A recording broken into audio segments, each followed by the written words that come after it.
Le dieron a la viuda solo un colchón viejo. La frase parecía tan pequeña, casi ridícula, frente al peso húmedo de la lluvia que no cesaba aquella tarde.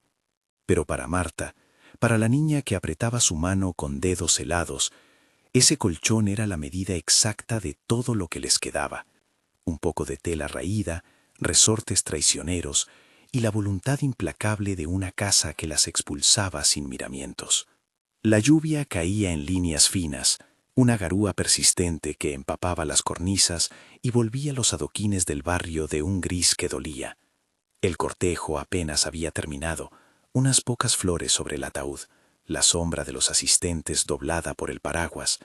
Había gente que murmuraba por cortesía, vecinos que se acercaron por respeto y algunos más que observaban desde la distancia, con el aliento contenido que acompaña a las desgracias ajenas.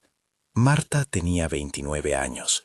En las manos le quedaban las marcas de las agujas, la costurera que había cosido uniformes, faldones y pantalones para vecinos, para tiendas y para bodas que nunca celebró. El delantal estaba arrugado, la blusa pegada al cuerpo por la lluvia, su rostro, sin embargo, conservaba una dignidad terca. Tenía a Sofía, su hija de 6 años, en el regazo. La niña apoyaba la cabeza en su pecho, con el mechón fino pegado a la mejilla por la humedad. Sofía tosía de vez en cuando, una tos que sonaba como si le costara expulsar el frío del pecho. Úrsula apareció en el umbral con el paso lento de quien ha dominado cuartos y conciencias. Su abrigo de lana estaba limpio, el bolso impecable, el collar inconfundible, una pasada de perlas que relucía aún bajo la lluvia. Sus ojos no eran crueles por naturaleza, sino por práctica. Había aprendido a medir el mundo en estatus y en cuentas. Esteban, su hijo, estaba detrás, con aire de quien teme a la sombra de su propia madre. Movía la mano solo cuando ella lo ordenaba. «No podemos mantenerlas», dijo Úrsula con una frase que parecía el cierre de un expediente. «La casa es mía. Las pertenencias, salvo lo que les corresponda, se quedan aquí. No las quiero ver mañana». Sus palabras no se ofrecían a discusión. Venían vestidas de derecho, de propiedad.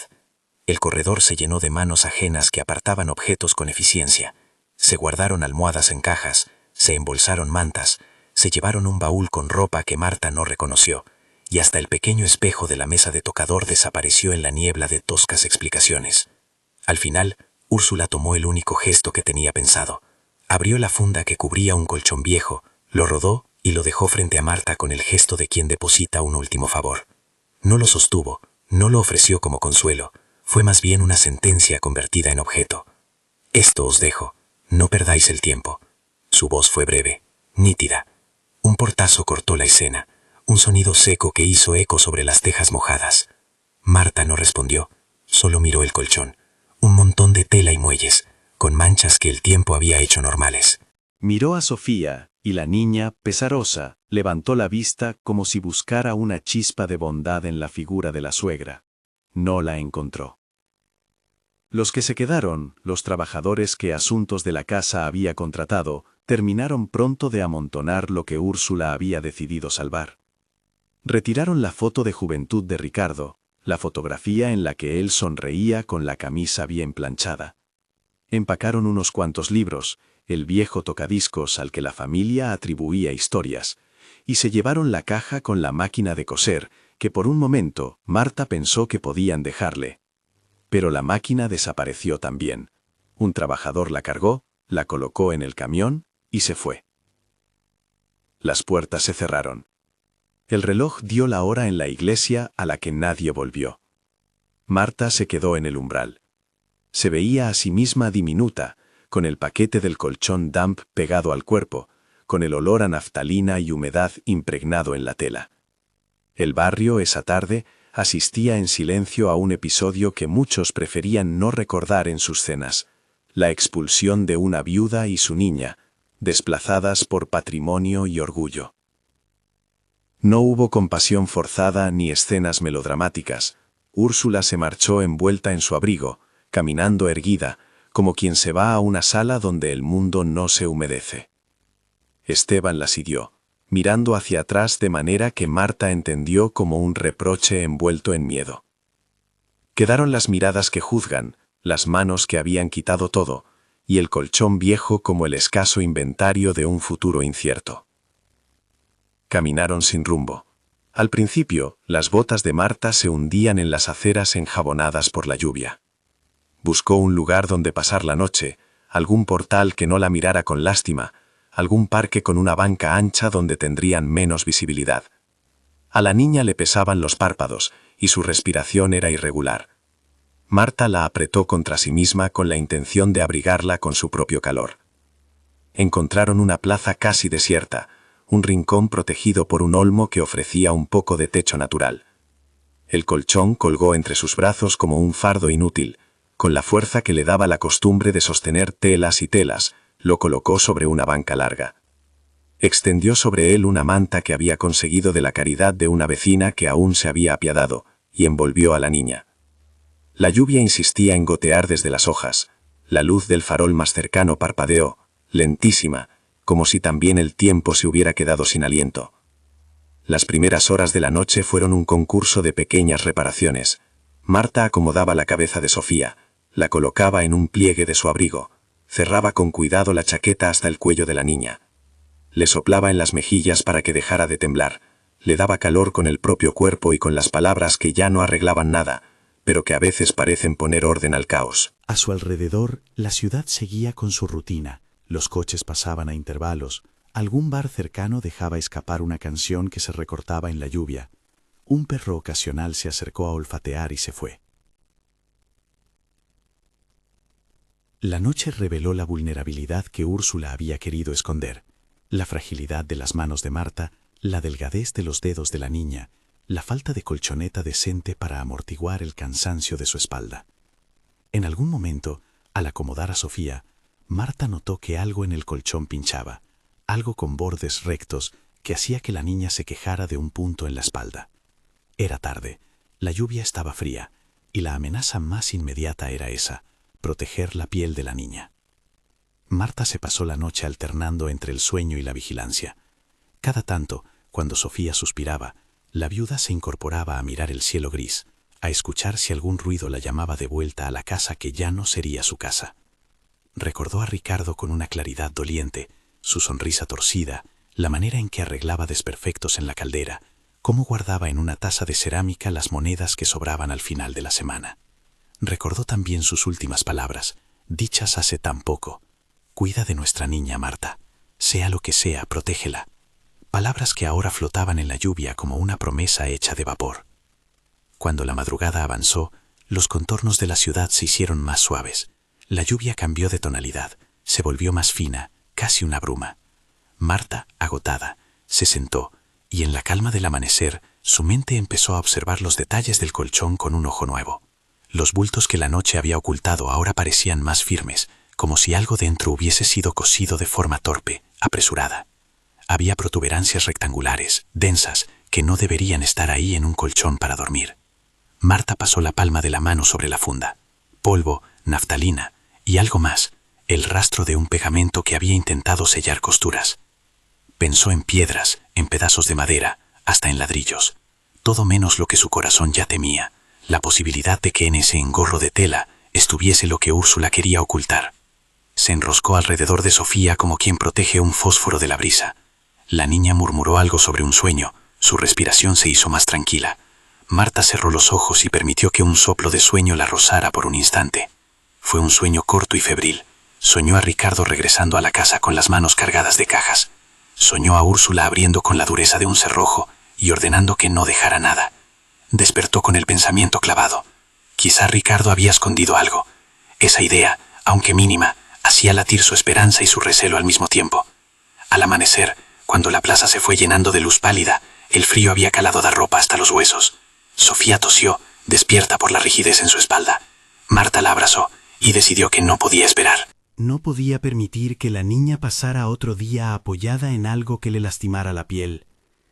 Se sentó con cuidado en el colchón, cogió unas tijeras que había traído de su costurera, herramientas que para ella eran tan naturales como respirar, y buscó un sitio donde iniciar el corte que liberara a la niña del bulto.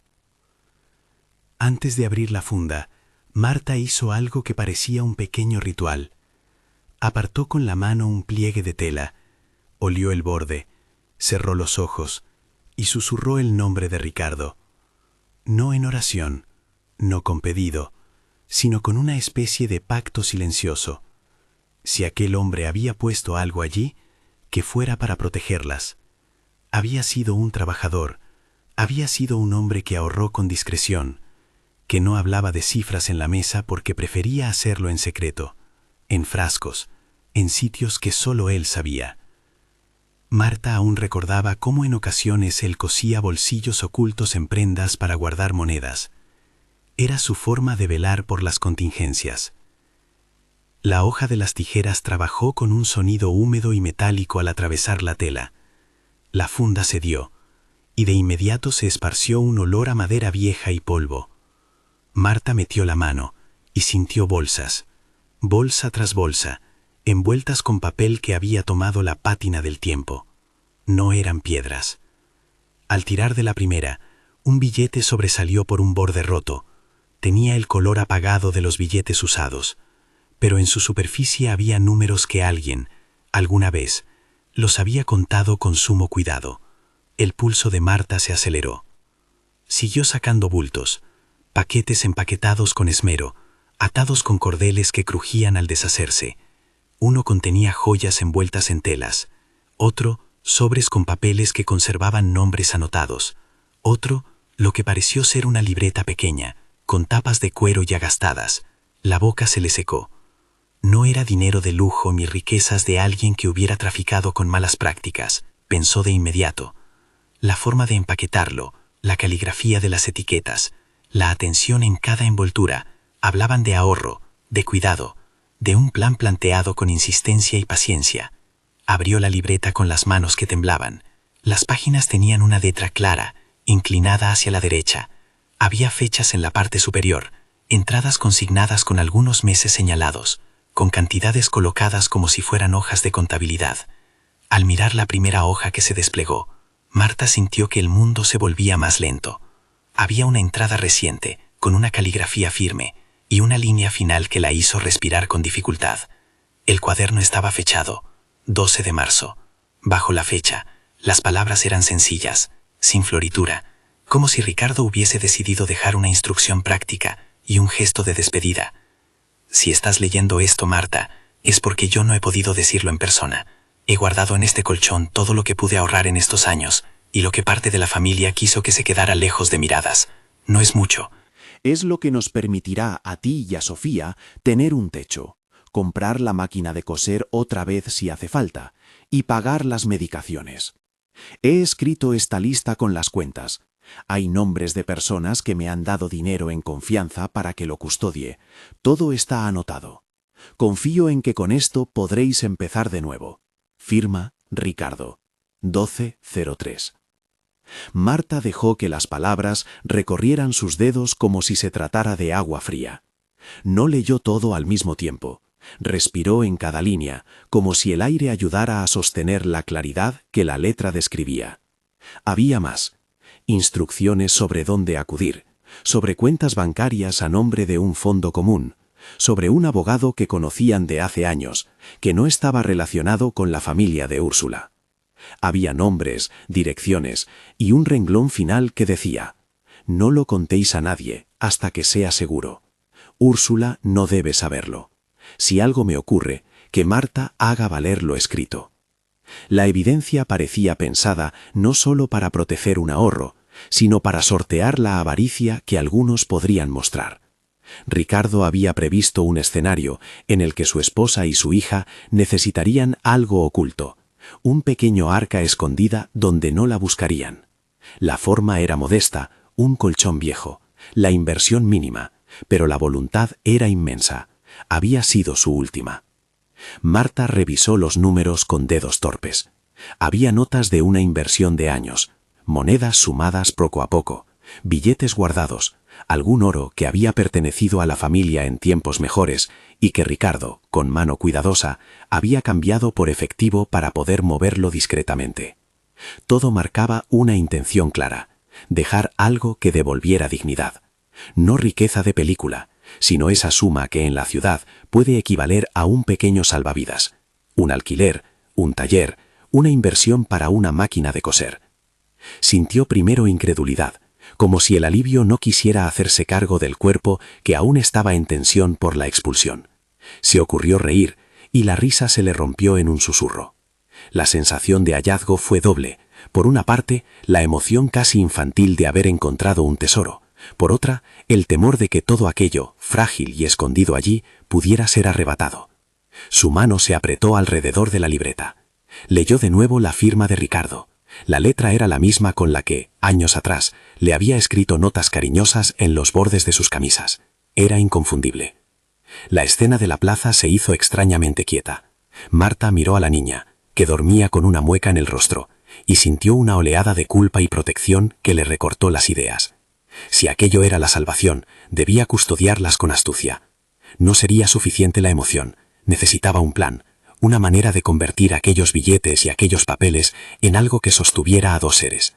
Pero en ese momento, la primera necesidad era simple y urgente: abrigar a Sofía sin que nadie sospechara qué contenía el colchón. Guardó de nuevo la libreta en un sobre que había encontrado entre los papeles de Ricardo. Cerró los paquetes con una mano torpe y reenfundó con cuidado lo que quedaba de la funda. La operación fue rápida, casi ritual. Por fuera, el colchón volvió a ser algo que podría considerarse inocua. Por dentro, llevaba el destino de dos mujeres. Marta no habló en voz alta. Pensó en quiénes podrían ayudarla: el abogado que Ricardo mencionaba, el amigo de la empresa de costura que tal vez guardaría la máquina, algún vecino con buen corazón. Pero todo eso suponía tiempo y desplazamiento, y para conseguir eso se necesitaba calma. A su vez, el tiempo jugaba en su contra. El barrio no olvidaría tan rápido la escena de la mañana, y Úrsula no cerraría el círculo sin atender a su orgullo. Mientras recogía, notó un ruido a lo lejos, un motor que se aproximaba. Podría ser un repartidor, un coche que pasa. Pero había en ese sonido algo que le erizó la piel, el tono de un vehículo que no debía estar allí, un paso acelerado. Marta se incorporó, con la libreta oculta en el pliegue de su abrigo, y miró hacia la avenida que daba salida a la plaza. No veía aún a nadie, solo la sombra de un coche que se detenía en la esquina, faros apagados, como si sus ocupantes esperaran la luz del semáforo. La placidez de la mañana comenzó a rasgarse. Marta sintió la pequeña llama de ansiedad prender en su pecho. Guardó la libreta en un bolsillo secreto que había cosido en su blusa años atrás, un hábito que le había quedado de la costura, y con manos que ya no temblaban de miedo sino de vigilancia, se esforzó por acomodar el colchón de forma que pareciera una simple arca de tela húmeda. No quería que hicieran preguntas, no quería que nadie notara que aquel colchón escondía algo valioso. Se acercó a Sofía, la tomó en brazos y la llevó a un rincón más protegido, donde el olmo ofrecía una sombra más gruesa. Con la niña acurrucada, Marta se sentó y miró hacia la calle. El motor se apagó. Unos pasos encharcaron el pavimento, firmes, decididos. Marta tensó los sentidos. ¿Sería Úrsula? ¿Sería Esteban de vuelta? ¿O alguien que vino a comprobar que habían salido de la casa? El pulso de Marta subió, pero no por sorpresa sola. Con él venía la certeza de que aquel hallazgo no podía quedarse solo en la plaza. El peso de la elección la golpeó con fuerza. Proteger la libertad de decidir, sin dejar que el orgullo ajeno convirtiera en cenizas lo que Ricardo había escondido con tanto cuidado. La silueta que apareció por la esquina era alargada, y no venía sola. Un hombre envuelto en una gabardina caminaba junto a él. Detrás, una figura que Marta conocía bien, Úrsula, con la mirada fija, quizá por curiosidad, quizá por algo más oscuro. Esteban la seguía con un paso más corto, como si la intención de su madre fuera una orden grave. No estaban en el umbral todavía, pero sus voces empezaron a mezclarse con el rumor de la plaza. Marta sintió que el colchón se volvía más pesado bajo su cuerpo. Había guardado en él la respuesta a una pregunta que aún no había sido formulada del todo. ¿Quién tenía derecho a lo que Ricardo dejó? ¿La sangre que dicta privilegios? ¿La astucia que guarda secretos? ¿O la justicia que dictan las palabras escritas? La pregunta flotaba y pesaba, y en su interior la viuda se preparó. No por venganza, por deber, por la niña envuelta en su abrigo, por la memoria del hombre que había firmado aquellas páginas con su nombre y con la fecha. El aire estaba frío, la calle a punto de llenarse de palabras, y Marta apretó los puños, sosteniendo un secreto que podía ser la diferencia entre la humillación y la restitución. El paso de Úrsula por la esquina se sintió como una llegada de invierno, seco, calculado, dispuesto a no dejar resquicio. Marta la vio acercarse. y con el colchón aún apretado contra el cuerpo como un saco de secretos, sintió como la plaza se llenaba de voces que no querían intervenir. Úrsula caminó con la cabeza alta, como quien conoce sus derechos y los usa como escudo. Esteban, a su lado, parecía contener una mezcla de impaciencia y vergüenza. Los dos avanzaron hacia ellas como si su presencia fuera suficiente para convertir la verdad en algo secundario. «Pensé que os habríais ido ya», dijo Úrsula sin cortesía, con la voz que pretende ser trámite y sentencia al mismo tiempo. «No hay motivo para que sigáis aquí. Dadme eso, y os buscaré otra cosa en el desván, algo que no me incomode». Marta guardó silencio por un segundo que pesó como reproche. Miró a Sofía, que ahora abría los ojos, adormilada pero alerta, y volvió a mirar a Úrsula. No quería humillar, ni provocar risas macabras, solo reclamar lo que la letra y la vida habían dispuesto. «No puedo marcharme», respondió Marta con la voz contenida. «No hasta que lo que hay dentro de este colchón esté a salvo. No es solo un trapo viejo». Los rasgos de Úrsula se endurecieron. Un brillo de incredulidad cruzó su rostro. Había contado con que la humillación fuera suficiente para quebrar a la nuera. Cuando la sorpresa no llegó, la incredulidad se volvió rabia contenida. «¿Y qué os permite decir eso?», preguntó Úrsula. «¿Alguna carta? ¿Alguna firma? Si crees que vas a engañarme con cuentos, estás equivocada». Fue entonces cuando la sombra de Esteban se movió con decisión. Sus manos buscaron el colchón con la intención de arrebatárselo. No era la primera vez que la codicia ordena movimientos, un empujón, una mano firme, un intento por transformar un objeto en propiedad por la fuerza. Esteban tiró, el colchón cedió un poco. Marta lo sostuvo con el brazo. Con la otra mano protegió a la niña, y con la calma que nace de la necesidad, apretó los dientes. La escena pudo quedar ahí, en el tirón de un colchón, en la vergüenza alojada en las caras de algunos transeúntes. Pero Úrsula sacó algo más, una lata pequeña, oscura en el interior, que desprendía un olor cortante a gasolina apenas la acercó al borde del colchón. Esteban tenía un mechero en la mano. El gesto era claro, brutal en su simplicidad. Destruir aquello que pudiera reclamar identidad o recursos. Quemarlo y borrar, con fuego, cualquier posibilidad de restitución. El olor llegó como un golpe. Un vecino que barría la acera dejó la escoba en seco. El perro de la esquina levantó la cabeza y aulló. Marta se levantó de un salto, sin pensar en el precio de su cuerpo, solo en lo que debía contenerse bajo la tela húmeda.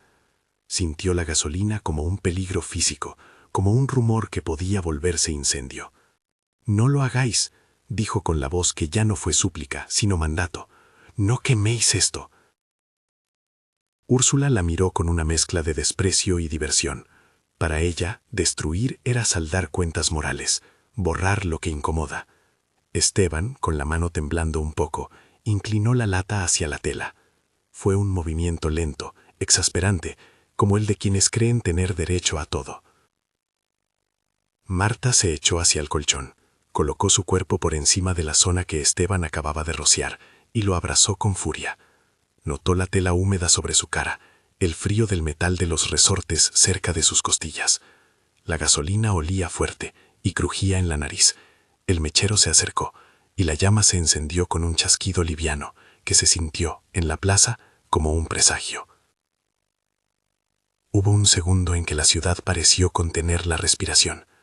Sofía se apretó contra el lateral del cuerpo de su madre y gimió. Marta puso las manos alrededor del colchón como quien intenta suprimir una tormenta. No había heroísmo triunfal, había una decisión arcaica y brutal. Quien protege con su cuerpo no busca la gloria, solo la supervivencia del otro. Un grito se escuchó detrás, agudo y claro. Un hombre mayor que caminaba con el bastón rompió el silencio y lanzó su voz tan fuerte que la plaza la recogió y la multiplicó. «¡Policía! ¡Al ladrón! ¿Queréis quemarles la ropa y a la niña?» El grito fue semilla. Un grupo de vecinos que hasta entonces miraban desde la distancia se acercó en tropel. Una mujer vio la lata y la arrebató con manos temblorosas. Otro arrancó el mechero de la mano de Esteban. La escena que Úrsula y su hijo pensaron controlar se les escapó de entre los dedos. La comunidad, todavía con su pudor, no iba a ser cómplice de un incendio frente a una plaza. La presencia de los vecinos no fue solo física, fue testigo, fue memoria que se iba a registrar con palabras y voces. Una mujer mayor que reconocía a Ricardo como cliente de la sastrería pronunció su nombre con firmeza. Ricardo confiaba en Marta, dijo en voz alta. Sabía guardar. Sé que nunca haría trampa. Su testimonio fue una pieza íntima, pequeña, pero suficiente para que alguien llamara a la comisaría con la voz tragada de esa certeza que nace del trato diario. Marta aprovechó la confusión. Con la libreta aún escondida en el bolsillo secreto, sacó un paquete pequeño, atado, que había separado discretamente. Lo colocó en la palma de la mano de forma que todos pudieran verlo sin necesidad de causar un espectáculo mayor. Los vecinos hicieron un semicírculo. Los pasos de la gente se hicieron más firmes. En ese instante, una sirena distante comenzó a acercarse. No por trama, sino por la acumulación de voces que habían resonado como alarma. Antes de que los agentes llegaran, Úrsula intentó tomar el paquete con un ademán. Dos mujeres la apartaron con uñas discretas. Esteban, sin embargo, se defendió con rabia.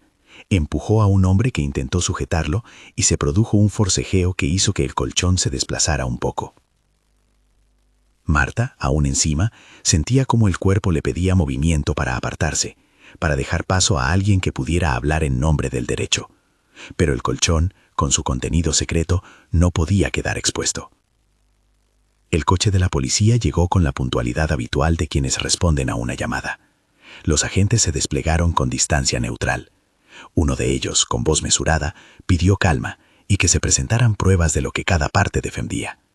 Marta, con las manos todavía marcadas por la tela húmeda, sacó la libreta del bolsillo y la extendió con la mirada hacia el agente.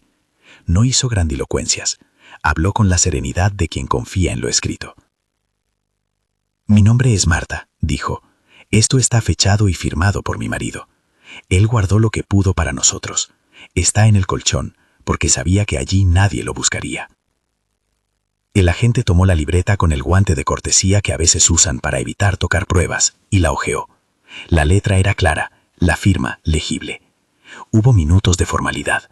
El funcionario pidió que alguien acreditara la identidad del firmante, y una vecina, con lágrimas que no quería mostrar del todo, reconoció la caligrafía de Ricardo. Otro vecino corroboró que había visto a Ricardo guardar sobres en la taza de cerámica años atrás. Fueron testimonios sencillos, humanos, que no buscaban un estrado, sino restituir la verdad. En un gesto que fue formalidad y alivio, el agente leyó en voz alta una entrada más del cuaderno, aquella que la noche anterior Marta había repasado en silencio y que contenía la llave para entender la intención de Ricardo.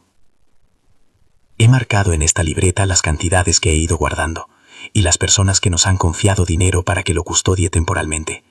Si algo me ocurre, deseo que Marta pueda disponer de esto para sostenerse y cuidar de Sofía. Confío en que la palabra escrita será suficiente. Ricardo, 0502. La lectura hizo que el aire se moviera distinto. No era un milagro, era una voluntad escrita. No había misterio criminal, no había origen oscuro. Eran billetes, alguna joya heredada transformada en efectivo, y la previsión de un hombre que pensó en proteger lo suyo. La actuación policial fue metódica. Se impidió que Úrsula se llevara el colchón. Se pidió paz mientras se registraban los paquetes. Se tomaron declaraciones. Esteban se mostró inflamado, y en un momento intentó zafarse. Los agentes le sujetaron con firmeza. No hubo gritos histéricos, sino la constatación de que alguien había intentado destruir bienes y que había datos por verificar.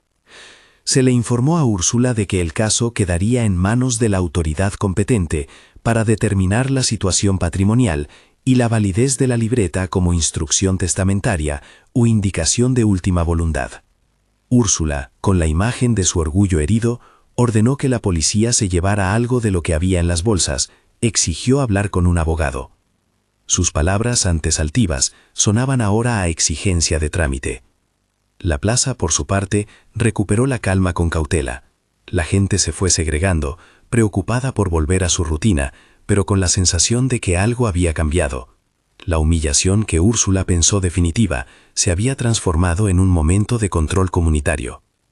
Marta fue guiada a un banco por un agente comprensivo que le pidió que se calmase y que explicase con calma lo sucedido. Ella lo hizo. Habló de pequeñas cuentas, de monedas escondidas en costuras, de la terca vigilancia de Ricardo para que nadie en la casa supiera del escondite. Habló de la carta fechada. En la libreta había direcciones y nombres de personas que habían confiado en Ricardo. El agente tomó notas, fue respetuoso en el trato y explicó que la investigación seguiría su curso, que lo más probable era que se pidiera la intervención de un juzgado y se verificara la situación de la herencia y la custodia de los fondos. Mientras tanto, en la plaza, Úrsula miró el colchón con una expresión que no era tanto de derrota como de cálculo. Los recursos que ella imaginó inalcanzables estaban en manos de quien no tenía título, pero sí evidencia. Ese detalle la humilló más que la lluvia. Esteban, por su parte, evitó la mirada de los vecinos. Habían querido borrar lo que les molestaba, se encontraron con algo que requería más que fuerza: documentación. Cuando la medianoche administrativa puso la investigación en marcha, Marta sintió que la realidad se transformaba de improviso. Lo que antes fue vergüenza, empezó a nombrarse como derecho. Se le ofreció un lugar para pasar esa mañana en la casa de una anciana que la había visto coser faldas en su juventud. No era una casa grande, pero era un techo para lavarse y cambiarse de ropa. La comunidad, con su compasión casi tímida, se organizó para traer algo de comida y una manta seca para Sofía. Nadie habló de héroes, todos actuaron con el impulso de mantener a salvo a una niña. La semana siguiente fue un hilo de pasos prácticos. La policía recogió declaraciones. El abogado que Ricardo había mencionado en su libreta fue localizado por una llamada dirigida a un número anotado en la página.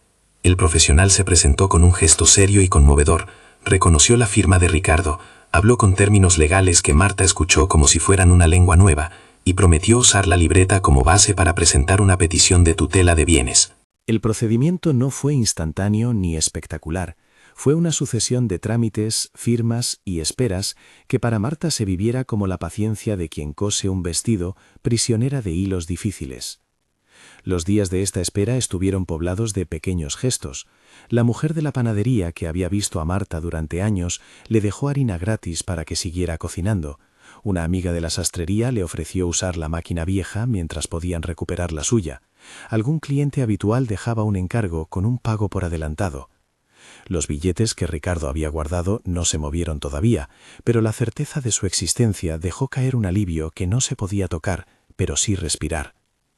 Cuando el procedimiento judicial avanzó lo suficiente, hubo una audiencia breve, en la que el juez, con la calma de quien debe ponderar y no absolver sentimentalmente, revisó la libreta, escuchó a las partes y pidió que se verificaran los nombres anotados. La lectura de la libreta ante la autoridad tuvo el peso de una voluntad que se había escrito en vida. La firma de Ricardo y la relación cronológica entre las entradas abrieron paso a la posibilidad de que esas cantidades fueran reconocidas como bienes destinados a Marta y Sofía. Úrsula intentó alegar que su casa era el centro de una economía familiar y que por eso podía disponer de lo que allí se almacenara. Pero la libreta, con los nombres de terceros y anotaciones claras, funcionó como una evidencia firme de la intención de Ricardo. No fue un juicio dramático, fue la legalidad lenta, que coloca papeles en manos de quienes deben decidir. Al final, la autoridad dictaminó que lo encontrado en el colchón debía ser preservado para la custodia de Marta mientras se aclaraban las obligaciones con terceros. Úrsula quedó bajo una advertencia formal por el intento de destrucción de bienes. Se la instó a negociar con los abogados si pretendía reclamar algo. La decisión judicial no borró la humillación ni el pasado, pero abrió la posibilidad de reconstruir. Para Marta fue una sensación compleja, alivio mezclado con una tristeza que no se pudo negar. Guardó un minuto para sí misma en el cementerio frente a la tumba de Ricardo. No fue una escena de lágrimas histriónicas, fue una conversación tendida con la tierra y con la memoria. Marta dejó encima de la piedra un retazo del colchón, una pequeña pieza cosida con ternura y una nota que decía, en letra firme, «Gracias». Los meses que siguieron fueron de trabajo intenso, no de milagros. Marta utilizó parte del dinero para reponer la máquina de coser.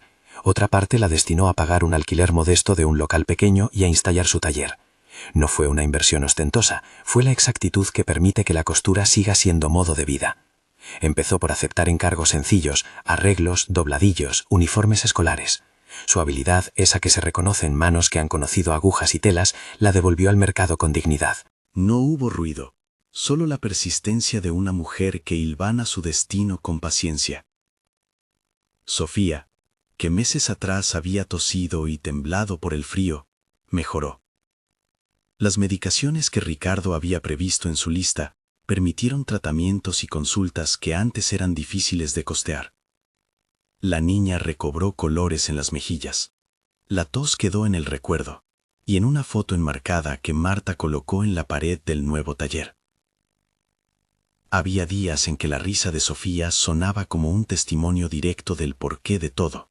Se levantaban temprano, cosían, acomodaban, y luego volvían a casa a cenar.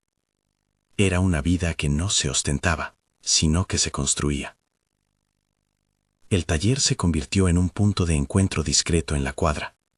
Vecinos llevaban prendas, jóvenes traían sobras de telas para que Marta las convirtiera en bolsos, otros pagaban con ayuda en especie, una reparación de caldera, un transporte, la oferta de una clientela leal.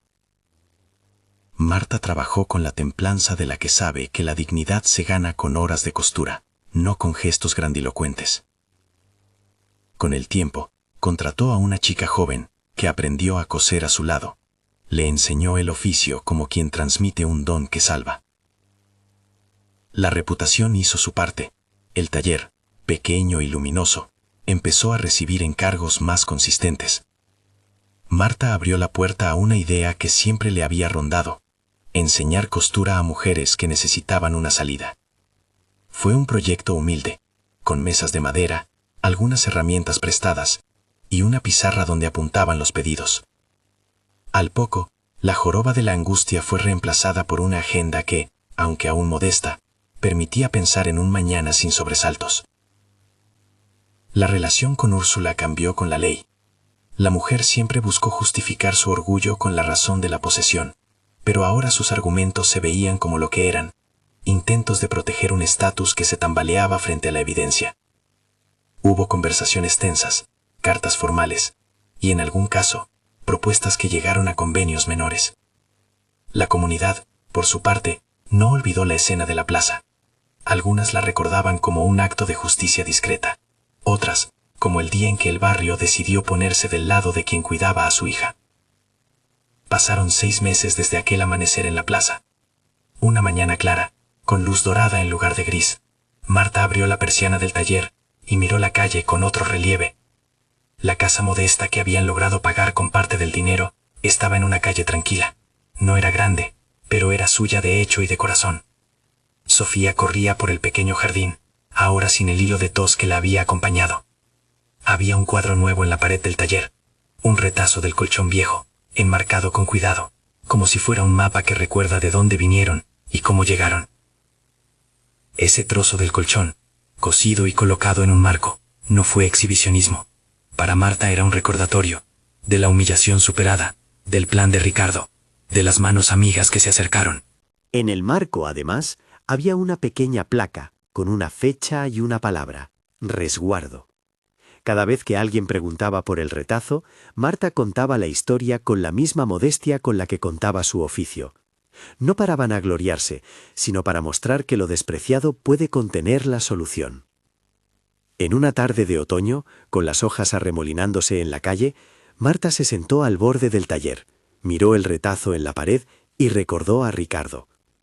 No necesitó pronunciar grandes ornamentos, cerró los ojos y dijo una oración breve, agradeciendo por la protección que su marido había pensado y por las manos que se habían sumado a sostenerlas. Fue una oración sencilla, íntima, que no prometía favores automáticos a quien la oyera, pero sí ofrecía consuelo a quien creyera. La fe, en la vida de Marta, se volvió compañía más que garantía, una compañía que la sostuvo cuando faltaban certezas. La niña mostraba ahora a los vecinos dibujos que representaban una casa con una máquina de coser. En uno de ellos, una figura con una sonrisa cosía telas para todo el barrio. La imagen era la traducción infantil de lo que habían construido, una vida en la que la dignidad se ganó con trabajo y con el recuerdo del hombre que había escondido lo necesario en el lugar menos sospechado. En el taller hubo una pequeña inauguración, sin flores ostentosas, solo unas galletas horneadas por la panadera de la esquina y gente que se veía contenta por el simple hecho de que alguien a quien conocían prosperara. La sensación fue de justicia medida, no de venganza. Marta habló poco, agradeció mucho. Dijo que el colchón no era símbolo de riqueza, sino de previsión y amor. Recordó a Ricardo con una sonrisa y al final pidió a quienes estaban allí cuidado y trabajo para otras manos más. Fue una lección de humildad y de memoria. Úrsula, en el epílogo íntimo que la vida concede, no desapareció del todo. Siguió siendo una figura en la que la ambición y el orgullo dejaron ciertas marcas. Algunos días Marta la veía en la distancia, con actitudes que revelaban que había aprendido algo. Ya no mandaba con la misma contundencia, su voz sonaba a quien ha perdido ciertos privilegios. No hubo, ni debía haber, una celebración de su caída. La historia no pidió venganza. Lo que hubo fue la reconfiguración de una comunidad que reconoció la dignidad donde la había dejado otra vez. Al cerrar el taller por la tarde, Marta se permitió mirar el retazo del colchón una vez más. Lo tocó con la yema de los dedos, como quien atiende a un reliquiario cotidiano. Pensó en las manos de Ricardo, en su forma discreta de amar, y en la noche en la que escogió ese escondite, sencillo y aparentemente indigno. Entendió que la grandeza de algunas decisiones reside en su modestia, no en el espectáculo, sino en la previsión. Antes de despedirse con Sofía para ir a casa, Marta se dirigió a la cámara íntima de su memoria y pronunció una frase clara, dirigida a quienes han visto historias parecidas. No siempre el poder está en quien lo ostenta, a veces está en quien piensa, en quien guarda y en quien ama con discreción. Esas palabras resonaron con la vida que ahora tenían. La justicia, cuando llega, no siempre aparece como relámpago, muchas veces es una costura meticulosa que remienda lo roto y deja una tela más fuerte. Si esta historia te ha tocado, compártela con alguien que necesite recordar que la dignidad puede resurgir de donde menos se espera. En la última imagen, Sofía corre por el jardín con una cinta en el pelo y Marta regresa al taller con la máquina encendida. El sonido de la aguja que atraviesa la tela, rítmico y confiado, se mezcla con la risa de la niña. Sobre la pared, el retazo del colchón brilla en su marco. Ya no es solo un pedazo de tela viejo, es la medida exacta de lo que protegió una familia, la huella de una previsión silenciosa, y el recordatorio de que a veces lo que otros desprecian contiene la salida. La vida sigue, con trabajo, con memoria y con la certeza de que la justicia puede llegar de formas inesperadas, cuando la verdad está escrita y el amor exacto.